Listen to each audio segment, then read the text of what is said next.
નમસ્કાર, આપ જોઈ રહ્યા છો ન્યૂઝ 18 ગુજરાતીને આપની સાથે હું છું કૃતિ। બુલેટિનની શરૂઆતમાં વાત કરીશું દરિયામાં આક્રમક બનેલા વાવાઝોડાની।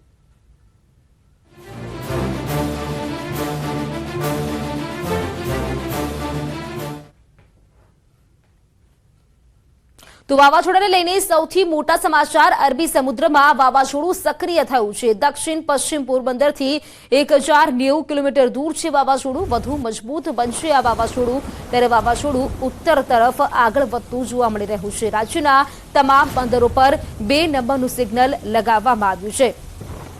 તો અરબી સમુદ્રમાં જે વાવાઝોડું છે તે સક્રિય બન્યું છે। જે પ્રકારની આગાહી પણ કરવામાં આવી હતી કે લગભગ 7 તારીખની આસપાસ જે વાવાઝોડું છે તે સક્રિય થશે અને હવે જે વાવાઝોડું છે તે આગળ વધતું નજરે પડી રહ્યું છે। ઉત્તર તરફ આ વાવાઝોડું આગળ વધી રહ્યું છે। સાથે જ વાત કરીએ તમામ જે બંદરો છે ત્યાં 2 નંબરનું સિગ્નલ પણ લગાવી દેવામાં આવ્યું છે। સૌથી મોટા સમાચાર વાવાઝોડાને લઈને વાવાઝોડું સક્રિય થયું છે અને આક્રમક રીતે તે હવે આગળ વધતું જોવા મળી રહ્યું છે। ઉત્તર દિશા તરફ આ જે વાવાઝોડું છે તે આગળ વધતું જોવા મળી રહ્યું છે। તેને જોતા તમામ બંદરો પર 2 નંબરનું સિગ્નલ લગાવી દેવામાં આવ્યું છે। સાથે જ હવે જે વાવાઝોડું છે જે ગતિ આગળ વધી રહ્યું છે તેને જોતા લાગી રહ્યું છે કે આ વાવાઝોડું વધુ મજબૂત બનશે।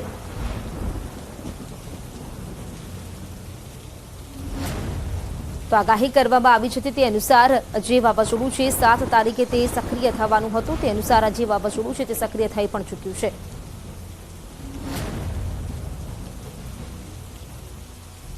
તો આ સાથે વધુ જાણકારી મેળવીશું। સંવાદદાતા વિભુ પટેલ જોડાઈ ગયા છે, તેમની પાસેથી માહિતી મેળવીશું। વિભુ, જે પ્રકારે વાત કરી, હવામાન વિભાગે આગાહી પણ કરી જ હતી, અરબી સમુદ્રમાં વાવાઝોડું સક્રિય થયું છે અને હવે તે મજબૂતાઈથી આગળ પણ વધી રહ્યું છે। શું જાણકારી છે આ વિશે વધુ?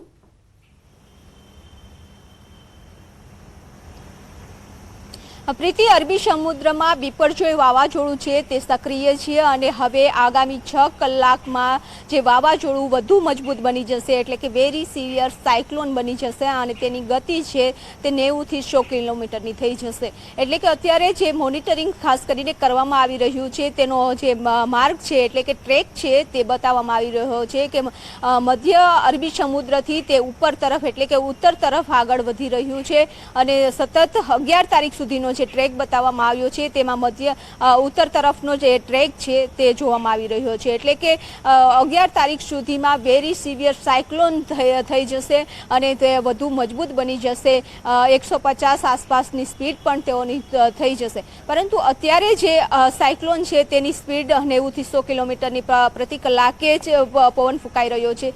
સાથે જ ગુજરાતના જે દરિયા કિનારાના જે વિસ્તારો છે તેમાં અત્યારે કોઈ પ્રકારની અસર જોવા મળી નથી, પરંતુ હવામાન વિભાગ દ્વારા આગાહી કરવામાં આવી છે, સૂચના આપવામાં આવી છે કે માછીમારોએ મધ્ય અરબી સમુદ્રમાં માછીમાર કરવા ન જવું અને ખાસ કરીને ગુજરાતના તમામ પોર્ટ પર 2 નંબરનું સિગ્નલ આપી દેવામાં આવ્યું છે। જે 2 નંબરનું સિગ્નલ દર્શાવે છે કે અરબી સમુદ્રમાં એક સાયક્લોન પડ્યું છે અને તેના કારણે અરબી સમુદ્રમાં જવા માટેનું અવોઇડ કરવું, એટલે કે લોકોએ જવું નહીં, માછીમારોએ જવું નહીં। જો કોઈ શિપ ગયા છે, જહાજ ગયા છે, માછીમાર કરવા ગયા છે તો પણ તેઓએ પરત સમયસર ફરી જવું, જેના કારણે કોઈ મુશ્કેલી ન સર્જાય। પરંતુ અરબી સમુદ્ર અને બંગાળની ખાડીમાં જ્યારે પણ સિસ્ટમ બનતી હોય છે તેની ગુજરાતના વાતાવરણ ઉપર અસર જોવા મળતી હોય છે। જો કે હવામાન નિષ્ણાંત આંબાલાલ પટેલનું અનુમાન હતું કે 8 થી 11 તારીખ સુધીમાં દક્ષિણ ગુજરાત અને સૌરાષ્ટ્રના કેટલાક વિસ્તારો છે કે ત્યાં વરસાદની આગાહી છે તે કરવામાં આવી છે। વાવાઝોડાના કારણે વરસાદ થશે તેવી સંભાવના વ્યક્ત કરવામાં આવી છે, પરંતુ હવામાન વિભાગ છે તેમનું મોનિટરિંગ કરી રહ્યું છે અને તેઓએ માત્ર અત્યારે પોર્ટ માટે અને માછીમારો માટે સૂચનાઓ જારી કરી છે। સાથે જ હવામાન વિભાગ દ્વારા 9 અને 10 તારીખના જે વરસાદની આગાહી કરવામાં આવી છે સૌરાષ્ટ્ર અને દક્ષિણ ગુજરાતમાં, તેમાં પણ એ વરસાદ છે થંડરસ્ટોર્મ એક્ટિવિટીઝના કારણે વરસાદ થશે, 30 થી 40 કિલોમીટરની ઝડપે પવન ફૂંકાશે। વિભુ, જે પ્રકારે જે તેજ ગતિ વાવાઝોડું આગળ વધી રહ્યું છે, શું તેની અસર ગુજરાતમાં જોવા મળશે અને જો અસર જોવા મળશે તો કેવી અસર રહેશે ગુજરાત પર?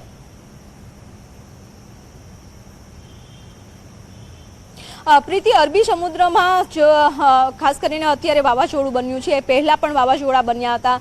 જે વાવાઝોડું બને ત્યારબાદનો એક ટ્રેક નક્કી થતો હોય છે। અરબી સમુદ્ર ખૂબ જ વિશાળ છે અને એ વાવાઝોડાની જે ગતિ છે તેને પણ સ્પેસ મળી રહે છે, એટલા માટે કે વારંવાર એક વાવાઝોડું બન્યા બાદ ટ્રેક છે તે બદલાતો રહેતો હોય છે। પરંતુ 11 તારીખ સુધીનો હવામાન વિભાગનો જે ટ્રેક છે તેમાં જોવા મળી રહ્યું છે કે સીધું જ ઉત્તર તરફ મૂવમેન્ટ કરશે, એટલે કે દક્ષિણ પૂર્વ અરબી સમુદ્રમાં સક્રિય થયા બાદ સીધું ઉત્તર તરફ જ 11 તારીખ સુધીના ટ્રેકમાં એવું જોવા મળી રહ્યું છે કે મુવમેન્ટ કરતું જોવા મળે છે, એટલે કે ગુજરાતથી અત્યારે કહી શકાય કે 1090 કિલોમીટર દૂર છે પોરબંદરથી, ખાસ કરીને દક્ષિણ પશ્ચિમ પોરબંદરથી તેનું અંતર છે તે 1090 કિલોમીટરનું બતાવી રહ્યું છે, એટલે કે અત્યારે તો હજુ કોઈ ખતરો નથી, પરંતુ સતત તેના પર મોનિટરિંગ કરવામાં આવી રહ્યું છે। હવામાન નિષ્ણાંતોનું પણ અનુમાન હતું કે આ વાવાઝોડું વધુ મજબૂત બનશે, એટલે કે મજબૂત બન્યા બાદ ટ્રેક ચેન્જ થાય છે કે નહીં તેના પર ખાસ નજર રાખવામાં આવી રહી છે, પરંતુ અત્યારે એમ ખાસ કરીને માછીમારોને દરિયો ન ખેડવા સૂચના આપવામાં આવી છે અને પોર્ટ પર 2 નંબરનું સિગ્નલ લગાવવામાં આવ્યું છે। બિલકુલ ઉપેટા, એવું કહી શકાય કે ચોક્કસ આપણે ના કહી શકીએ કે ગુજરાત પર વાવાઝોડું આવશે કે કેમ, કારણ કે તે ફંટાઈ પણ શકે છે।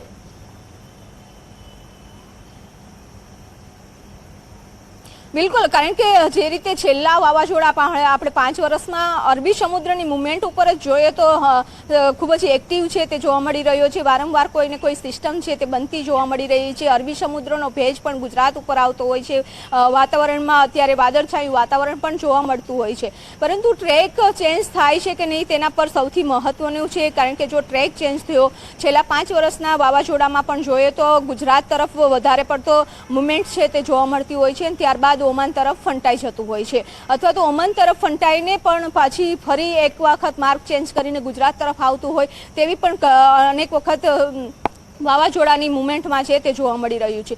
એટલા માટે જ અત્યારે કહેવું ખૂબ જ મુશ્કેલ છે। હવામાન વિભાગે પણ પુષ્ટિ નથી કરી કે આ જે વાવાઝોડું છે તે ગુજરાત તરફ આવશે કે નહીં આવે, પરંતુ અત્યાર સુધીનો જે માર્ગ છે માત્ર ને માત્ર ઉત્તર તરફ એટલે કે ઉપર તરફ મુવમેન્ટ કરતો જોવા મળે છે, કે ઓમાન અને ગુજરાતના દરિયા વચ્ચેથી વાવાઝોડું છે તે પસાર થાય તેવું લાગી રહ્યું છે। વિભુ, જે પ્રકારે આપે જણાવ્યું અત્યારે તેને ઉત્તરની દિશા પકડી છે વાવાઝોડાએ, પરંતુ આપ જે રીતે કહી રહ્યા છો કે વાવાઝોડું નક્કી નથી તેની દિશા પણ બદલી શકે છે તે પણ કહી શકાય, ત્યારે અગમચેતીના ભાગરૂપે ગુજરાતમાં અત્યારે શું પગલાં લેવામાં આવ્યા છે?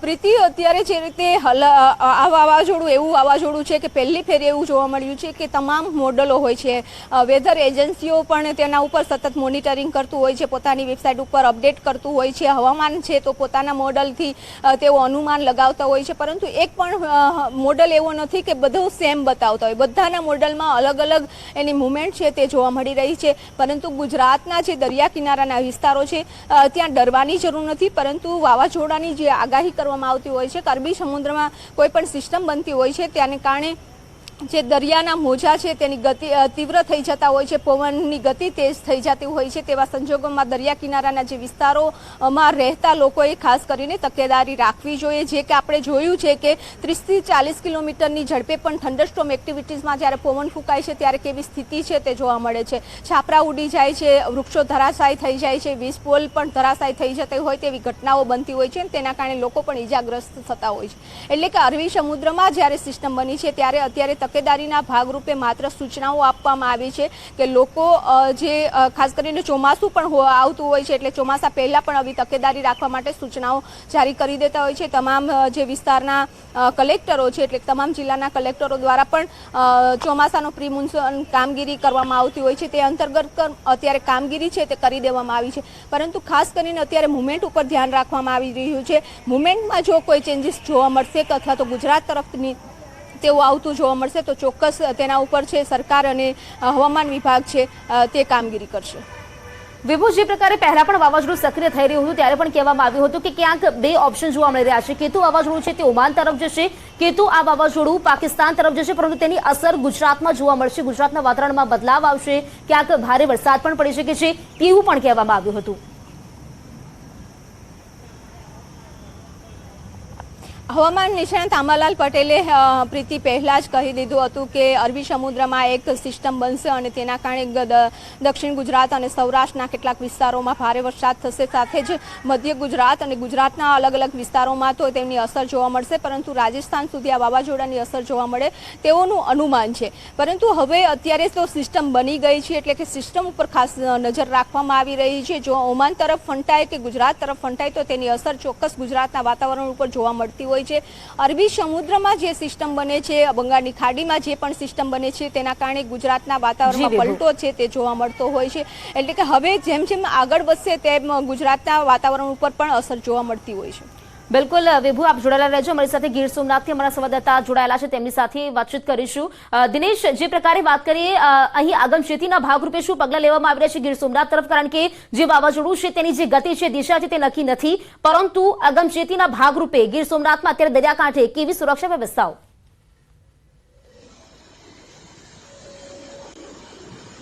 બિલકુલ પ્રીતિ, ખાસ કરીને 2 વર્ષ બાદ એટલે કે તાવતે વાવાઝોડા બાદ ફરી એક વખત સૌરાષ્ટ્રના દરિયા કિનારા ઉપર વાવાઝોડાનું જે સંભવિત વાવાઝોડા છે તેમનો ખતરો છે તે ટોળાઈ રહ્યો છે.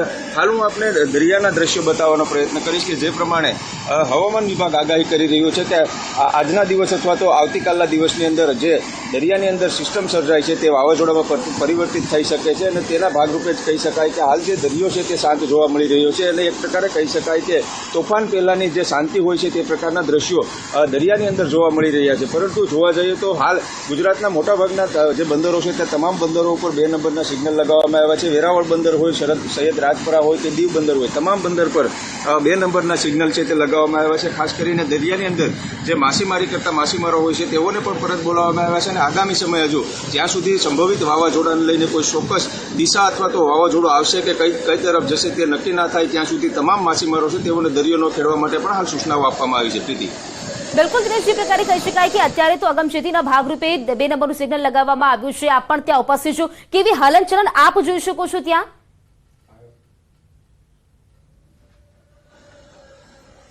બિલકુલ પ્રીતિ, ખાસ કરીને ફરી એક વખત હું દરિયાના દ્રશ્યો બતાવવાના પ્રયત્ન કરીશ કે જે પ્રમાણે વાવાઝોડું અથવા તો દરિયાની અંદર તુફાન આવતું હોય છે અને તે તુફાન પહેલાની જે દરિયાની અંદર શાંતિ જોવા મળતી હોય છે તે પ્રકારની શાંતિ છે તે દરિયા કિનારે જોવા મળી છે. ખાસ કરીને દરિયા કિનારા ઉપર કોઈ મોજા નથી ઉછળી રહ્યા, પરંતુ જે પ્રમાણે સંભવિત વાવાઝોડું છે તે સક્રિય થઈ શકે છે તેમના ભાગરૂપે હાલ માછીમારોને દરિયો ન ખેડવા માટે સૂચના અપાઈ છે. પરંતુ હવામાન વિભાગ જે પ્રમાણે કહી રહ્યું છે તે પ્રમાણે દરિયાની અંદર ઊંચા મોજાઓ છે તે પણ ઉછળી રહ્યા છે. જરૂરથી દરિયા કિનારા ઉપર કોઈ ખાસ અસર જોવા મળતી નથી, પરંતુ દરિયાની અંદર જે પ્રમાણે સિસ્ટમ સક્રિય થઈ રહી છે તેમને લઈને માછીમારો અને દરિયા કિનારે વસતા તમામ જે લોકો છે તેઓને સાવચેત રહેવા માટે સૂચનાઓ અપાઈ છે. બિલકુલ દિનેશ અને વિભુ, આ બંનેનો આભાર જાણકારી આપવા માટે. તો દરિયામાં જે વાવાઝોડું છે તે વધુ આક્રમક બન્યું હોય તેવું જોવા મળી રહ્યું છે. વાવાઝોડાને લઈને આ સૌથી મોટા સમાચાર. ઉત્તર દિશા તરફ વાવાઝોડું જઈ રહ્યું છે તેવું કહેવામાં આવી રહ્યું છે. ગુજરાત તરફ આવશે કે કેમ તે હજુ સ્પષ્ટ નથી, પરંતુ અગમચેતીના ભાગરૂપે તમામ જે બંદરો છે ત્યાં 2 નંબરના સિગ્નલ લગાવાયા છે.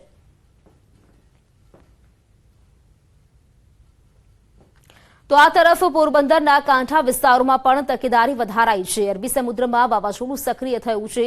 પોરબંદરના બંદર પર 2 નંબરનું સિગ્નલ લગાવવામાં આવ્યું છે. સાથે જ માછીમારોને દરિયો ન ખેડવા તાકીદ કરાઈ છે. વાવાઝોડાના કારણે પોરબંદરના દરિયામાં પણ કરંટ જોવા મળ્યો છે. સાથે જ તેજ પવન પણ શરૂ થયો છે.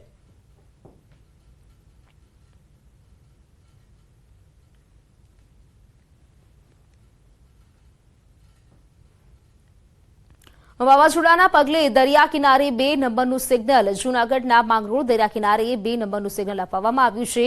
માંગરોળ દરિયામાં કરંટ જોવા મળ્યો. માછીમારોને દરિયો ન ખેડવા માટે સૂચના આપવામાં આવી છે. માંગરોળ પંથકમાં વાદળછાયું વાતાવરણ પણ સર્જાયું છે અને સાવચેતીના પગલે બોટને કાંઠે લાવવામાં આવી છે. તો માંગરોળ દરિયાકાંઠે પણ કરંટ જોવા મળ્યો હોય તેવું જોવા મળ્યું છે. વાવાઝોડાના પગલે દરિયા કિનારે 2 નંબરનું સિગ્નલ લગાવી દેવામાં આવ્યું છે. માંગરોળ દરિયા કિનારે 2 નંબરનું સિગ્નલ આપવામાં આવ્યું છે અને સાથે જ વાત કરીએ તો માંગરોળ દરિયામાં જાણે કરંટ જોવા મળ્યો હોય તેવું પણ જોવા મળી રહ્યું છે. તમામ જે માછીમારો છે તેમને દરિયો ન ખેડવા માટે સૂચના આપી દેવામાં આવી છે.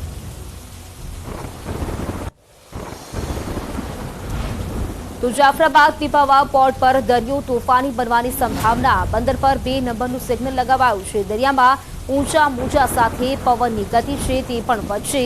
રાજુલા, જાફરાબાદ, પીપાવાવ કોસ્ટલ વિસ્તારના ગામોને પણ એલર્ટ કરવામાં આવ્યા છે.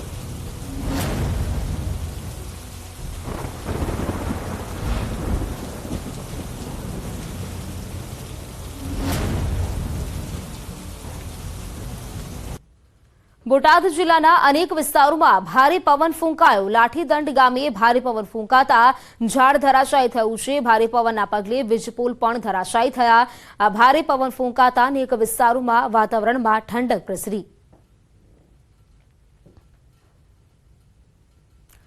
તો બોટાદના અનેક વિસ્તારો છે જ્યાં ભારે પવન ફૂંકાયો હતો. લાઠીદંડ ગામે ભારે પવન ફૂંકાતા ઝાડ પણ ધરાશાયી થયું છે, તો ક્યાંક વીજપોલ ધરાશાયી થયા હોય તેવું પણ જોવા મળ્યું હતું. અનેક વિસ્તારો છે જ્યાં ભારે પવન ફૂંકાયો હતો, જેને કારણે ક્યાંક ઝાડ ધરાશાયી થયા છે, તો ક્યાંક વીજપોલ ધરાશાયી થયા છે. વાવાઝોડું આવવાનું હોય ત્યારે તેના ચિત્ર વિચિત્ર નામ પાડવામાં આવે છે. જાણીએ કેવી રીતે પડે છે વાવાઝોડાના નામ. સામાન્ય રીતે વાવાઝોડું બને તે પહેલા નામ નક્કી કરી દેવામાં આવતું હોય છે. 13 દેશની એક કમિટી છે જે વાવાઝોડાના 8 નામ આપે છે. અરબી સમુદ્રમાં વાવાઝોડું બનશે તેનું નામ બાંગ્લાદેશ બિપરજોય નામ આપશે. આ તરફ હવામાન નિષ્ણાત અંબાલાલ પટેલનું અનુમાન છે કે અરબી સમુદ્રમાં તો વાવાઝોડું સક્રિય થશે, પરંતુ બંગાળની ખાડીમાં પણ 10 જૂન સુધીમાં વાવાઝોડું બનવાની શક્યતા છે. જો બંગાળની ખાડીમાં વાવાઝોડું બનશે તો તેનું નામ ભારત આપશે, અને બંગાળની ખાડીમાં વાવાઝોડું સક્રિય થશે તો તેનું નામ તેજ હશે. જો કે વાવાઝોડાનું નામ રાખવા પાછળ પણ કારણ છે, કારણ કે વાવાઝોડાના નામ નહોતા ત્યારે જે તે તારીખ લખવામાં આવતી હતી, પરંતુ જો તારીખ કે વર્ષ લખવામાં કોઈ ભૂલ થાય અને ભવિષ્યમાં તેના પર અભ્યાસ કરવાનો થાય તો તારણ ખોટું સાબિત થઈ શકે તેમ હતું.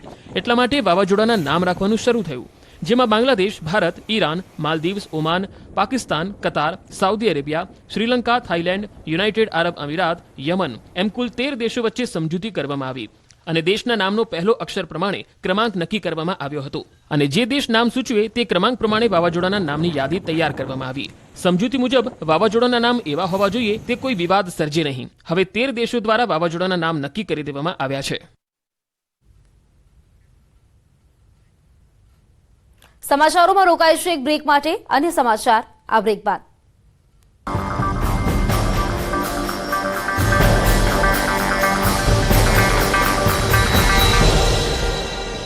ચાલક ફરાર. ટ્રકની તપાસમાં મળ્યો 1.5 લાખની કિંમતનો દારૂ. પોલીસે ટ્રક અને દારૂ જપ્ત કરી હાથ ધરી તપાસ. બરવાળા ધંધુકા રોડ પર 2 કાર વચ્ચે અકસ્માત. બંને કારમાં સવાર 3 થી વધુ લોકો ગંભીર રીતે ઇજાગ્રસ્ત. ઇજાગ્રસ્તોને 108 મારફતે ધંધુકા RMS હોસ્પિટલ લઈ જવાયા. બોટાદમાં જીપના અકસ્માતમાં 8 લોકો ઘાયલ. ગઢડાના ઉગામેડી નજીક જીપ રોડ પરથી પલટી. જીપમાં સવાર 8 લોકો ઘાયલ થતા સારવાર માટે ગઢડા સરકારી હોસ્પિટલ ખસેડાયા. પંચમહાલના ગોગંબાના જબુવાણીયામાં તળાવમાં માછીમારી માટે નાખેલી જાળમાં માછીમાર પોતે જ ફસાયો. જાળમાં 35 કરતાં વધારે સાપ પણ ફસાયા હતા. માછીમારને સાપે ડંખ મારતા મોત થયાનું અનુમાન. પોલીસે હાથ ધરી તપાસ. સંઘ પ્રદેશ દાદરાનગર હવેલીના પીપરિયામાં આગ. પ્લાસ્ટિકના ગોડાઉનમાં લાગેલી આગે વિકરાળ સ્વરૂપ ધારણ કર્યું. 4 થી વધુ ફાયર ફાઈટરની મદદથી આગ પર મેળવાયો કાબુ. ભરૂચમાં નર્મદા નદીના તટમાં કાર ફસાઈ. ભરતીના કારણે પાણીનું જળસ્તર વધતા દુર્ઘટના. સ્થાનિકોએ ફસાયેલી કારને ધક્કા મારીને બહાર કાઢી. નદીનો પટ લાંબો હોવાથી સહેલાણીઓ અંદર સુધી લઈ જાય છે કાર. કચ્છના ભચાઉના ચિરાઈ પાસે કાર અને ટ્રેલર વચ્ચે અકસ્માત. દુર્ઘટનામાં એક વ્યક્તિનું મોત. અકસ્માત સર્જાતા ટ્રેલર પરનું કન્ટેનર છૂટું પડી રસ્તા વચ્ચે પડતા સર્જાયો ટ્રાફિક જામ. મહીસાગરમાં માજી સૈનિક અને તેના પરિવાર પર હુમલો. કોઠંબા ભાજપ તાલુકા પંચાયતના સભ્ય અને સાગરીતોએ હુમલો કર્યો હોવાનો આક્ષેપ. માજી સૈનિકો પર હુમલા બાદ માજી સૈનિકોની અટકાયત કરાઈ. ભાજપ તાલુકા પંચાયતના સભ્ય અને સાગરીતોની ધરપકડ ન કરાતા માજી સૈનિકોમાં રોષ. આરોપીઓની ધરપકડ કરવા માજી સૈનિક સંગઠને માંગ કરી. માજી સૈનિક સંગઠન જિલ્લા કલેક્ટરને આવેદનપત્ર આપશે. કચ્છમાં દિલીપ આહિર નામના યુવકને આપઘાત મામલે કલેક્ટર અને એસપીને આપવામાં આવશે આવેદનપત્ર. આહિર સમાજ દ્વારા દિલીપ આહિરને ન્યાય મળે તેવી માંગ સાથે રજૂઆત કરાશે. યુવકને હની ટ્રેપમાં ફસાવ્યો હોવાનો સમાજનો આક્ષેપ. કચ્છના દિલીપ આહિર આપઘાત કેસમાં 9 લોકો સામે નોંધાઈ ફરિયાદ. કુખ્યાત મનીષા ગોસ્વામીની કેસમાં સંડોવણી. મનીષા જયંતિ ભાનુશાળી હત્યા કેસમાં પણ છે આરોપી. મનીષા યુવકને હની ટ્રેપમાં ફસાવી માંગ્યા હતા 4 કરોડ. યુવકના આપઘાત બાદ આહિર સમાજે નોંધાવ્યો હતો વિરોધ. ભરૂચમાં સેન્ટ ઝેવિયર સ્કૂલની મહમ્મદપુરા સુધી ફ્લાયઓવરના નિર્માણનો મામલો. તંત્ર દ્વારા ફ્લાયઓવરને લઈ 7 ડાયવર્ઝન રૂટની જાહેરાત થતા વેપારીઓમાં રોષ. ડાયવર્ઝન રૂટનું સમારકામ કરવા માંગ. 2 વર્ષ સુધી મુખ્ય માર્ગ બંધ રાખવાની કરાઈ છે જાહેરાત. રાજકોટમાં બિલ્ડરે પાણી પુરવઠા બોર્ડમાં ભરતી કૌભાંડ થયું હોવાનો લગાવ્યો આરોપ. 14 જૂન 2021ના રોજ પાર્થ રાઠોડ તેમજ 22 જુલાઈ 2021ના રોજ જયદીપ પોપટ નામના વ્યક્તિની ભરતી ગેરકાયદે થઈ હોવાનો દાવો. રાજ્ય પર તોળાઈ રહ્યો છે સંભવિત વાવાઝોડાનો ખતરો. દક્ષિણ પૂર્વ અરબી સમુદ્રમાં ડિપ્રેશન સક્રિય. સતત દિશા બદલી રહ્યું છે વાવાઝોડું. હજુ કેરળના દરિયાકાંઠે ચોમાસાની સત્તાવાર એન્ટ્રી નથી થઈ, ત્યારે અરબ સાગરમાં વાવાઝોડાએ આકાર લીધો છે. જો કે ગુજરાત પર આ વાવાઝોડાનો સંભવિત ખતરો મંડરાઈ રહ્યો છે. દક્ષિણ પૂર્વ અરબી સમુદ્રમાં ડિપ્રેશન સક્રિય થયું છે. અરબી સમુદ્રમાં બનેલું આ સાયક્લોનિક સર્ક્યુલેશન હવે લો પ્રેશર પણ બની ગયું છે. પરંતુ વાવાઝોડું સતત દિશા બદલી રહ્યું હોવાથી ક્યાં અને ક્યારે ત્રાટકશે એ કહેવું મુશ્કેલ છે. વાવાઝોડું ભલે દિશા બદલી રહ્યું હોય પરંતુ તેની અસર ગુજરાતમાં જોવા મળશે. હવામાન વિભાગે કહ્યું છે કે ગુજરાતના દરિયાકાંઠા વિસ્તારોમાં ભારે પવન સાથે વરસાદ વરસી શકે છે.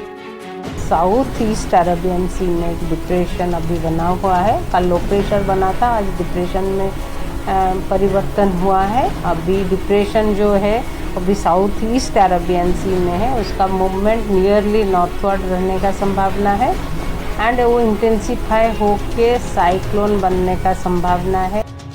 અરબી સમુદ્રમાં જ્યારે જ્યારે તોફાન ઉઠે છે ત્યારે ત્યારે ગુજરાત પર મોટી ઘાત ઊભી થાય છે. રાજ્ય તરફ જો વાવાઝોડું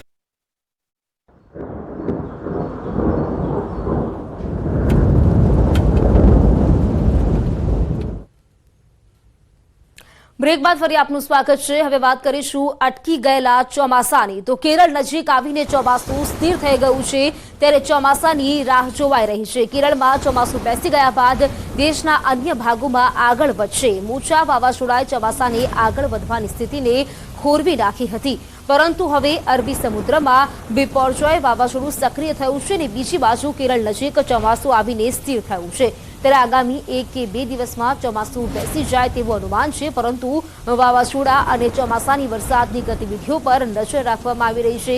ગુજરાતમાં ચોમાસાની વરસાદની શરૂઆત ક્યારે થશે તેની પણ રાહ જોવાઈ રહી છે.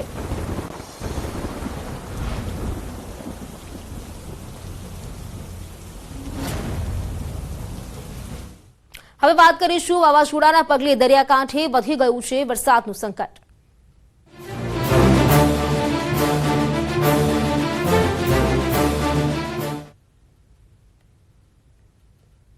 તો આગામી 9 અને 10 જૂને વરસાદની આગાહી કરાઈ છે. ભારે પવન સાથે વરસાદ પડી શકે છે. દક્ષિણ ગુજરાત અને સૌરાષ્ટ્રમાં થંડરસ્ટોર્મ એક્ટિવિટી હવામાન વિભાગની આગાહી છે. 30 થી 40 કિલોમીટર ઝડપે પવન ફૂંકાશે. સુરત, નવસારી, વલસાડમાં પણ વરસાદની આગાહી કરવામાં આવી છે. તો ભાવનગર, અમરેલી સહિતના વિસ્તારોમાં પણ ભારે પવન સાથે વરસાદની આગાહી કરવામાં આવી છે. હવામાન વિભાગ દ્વારા આગાહી કરવામાં આવી છે. 30 થી 40 કિલોમીટરની ઝડપે પવન ફૂંકાશે તેવી આગાહી છે. સાથે જ સુરત, નવસારી અને વલસાડમાં પણ વરસાદની આગાહી કરાઈ છે. ગુજરાત પર વધુ એક વાવાઝોડાનું સંકટ ઊભું થયું છે. જો કે સતત દિશા બદલતું વાવાઝોડું કઈ તરફ જશે તે કહેવું મુશ્કેલ છે. રાજ્ય પર તોળાઈ રહ્યો છે સંભવિત વાવાઝોડાનો ખતરો. દક્ષિણ પૂર્વ અરબી સમુદ્રમાં ડિપ્રેશન સક્રિય. સતત દિશા બદલી રહ્યું છે વાવાઝોડું. હજુ કેરળના દરિયાકાંઠે ચોમાસાની સત્તાવાર એન્ટ્રી નથી થઈ ત્યારે અરબ સાગરમાં વાવાઝોડાએ આકાર લીધો છે. જો કે ગુજરાત પર આ વાવાઝોડાનો સંભવિત ખતરો મંડરાઈ રહ્યો છે. દક્ષિણ પૂર્વ અરબી સમુદ્રમાં ડિપ્રેશન સક્રિય થયું છે. અરબી સમુદ્રમાં બનેલું આ સાયક્લોનિક સર્ક્યુલેશન હવે લો પ્રેશર પણ બની ગયું છે. પરંતુ વાવાઝોડું સતત દિશા બદલી રહ્યું હોવાથી ક્યાં અને ક્યારે ત્રાટકશે એ કહેવું મુશ્કેલ છે. વાવાઝોડું ભલે દિશા બદલી રહ્યું હોય પરંતુ તેની અસર ગુજરાતમાં જોવા મળશે. હવામાન વિભાગે કહ્યું છે કે ગુજરાતના દરિયાકાંઠા વિસ્તારોમાં ભારે પવન સાથે વરસાદ વરસી શકે છે. साउथ ईस्ट अरेबियन सी में एक डिप्रेशन अभी बना हुआ है. कल लो प्रेशर बना था, आज डिप्रेशन में परिवर्तन हुआ है. अभी डिप्रेशन जो है अभी साउथ ईस्ट अरेबियन सी में है. उसका मूवमेंट नियरली नॉर्थवर्ड रहने का संभावना है एंड वो इंटेंसिफाई होके साइक्लोन बनने का संभावना है. અરબી સમુદ્રમાં જ્યારે જ્યારે તોફાન ઉઠે છે ત્યારે ત્યારે ગુજરાત પર મોટી ઘાત ઊભી થાય છે. રાજ્ય તરફ જો વાવાઝોડું ત્રાટકે તો નુકસાનને ટાળવા માટે હવામાન વિભાગે માછીમારોને દરિયો ન ખેડવા સૂચના આપી છે. તમામ પોર્ટ પર 1 નંબરનું સિગ્નલ આપવામાં આવ્યું છે. હવામાન વિભાગે આગાહી કરી છે કે 9 અને 10 જૂને સૌરાષ્ટ્ર અને દક્ષિણ ગુજરાતના કેટલાક વિસ્તારોમાં વરસાદ પડી શકે છે. जो 9-10 तारीख को जो बारिश होने का संभावना है, अभी साइक्लोन तो यहाँ जाएगा लेकिन मोस्टली हमारा विंड का दिशा साउथ वेस्टर्ली होने का संभावना है. उसके कारण से rainfall activity, even thunderstorm activity हो सकता है. હવે વાત કરીએ અન્ય સમાચારોની તો આજે મળશે કેબિનેટની બેઠક. મુખ્યમંત્રી ભૂપેન્દ્ર પટેલની અધ્યક્ષતામાં કેબિનેટની બેઠક મળવાની છે. ઘાસચારો અને પીવાના પાણીની કરાશે સમીક્ષા. પ્રવેશોત્સવની તૈયારીઓની પણ સમીક્ષા કરવામાં આવશે. સાથે જ પ્રી મોન્સૂન કામગીરી અંગે પણ ચર્ચા કરવામાં આવશે. સરકારના મહત્વપૂર્ણ પ્રોજેક્ટ મામલે પણ આ કેબિનેટની બેઠકમાં ચર્ચા કરવામાં આવશે.